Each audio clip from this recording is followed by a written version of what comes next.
Hi, my name is Hannah Manetsch, and I'm a sixth-year graduate student here in the group of Manuel Endres at Caltech. And today I'm excited to tell you about work that our team has recently done demonstrating 6,100 atoms trapped in optical tweezers.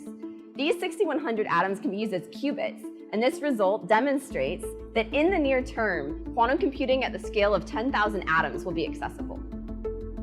Over here, we have our table where we prepare our lasers at the correct frequencies and intensities so that we can use them to cool our atoms, which are cesium. We send them through optical fibers across this table here over to where we trap our atoms in this glass cell. Our atoms live inside this glass cell here, where they're at ultra-low vacuum pressures. These pressures are even lower than what you can find in the atmosphere of the moon. Here we have an acousto-optical deflector. These devices allow us to pick up and move atoms across our 6,100 qubit array.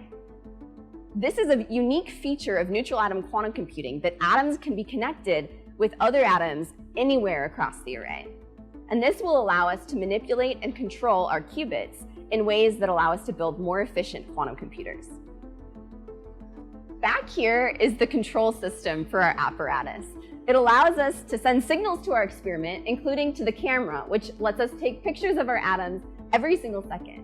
Here you can see an image of our 6,100 atomic qubits, every single dot being a single atom that we're holding in these optical tweezers. The scale of this picture is about 1 millimeter across. And the only thing we need to add to make these qubits into a quantum computer is entanglement. That's something that myself and the rest of the team are working on now.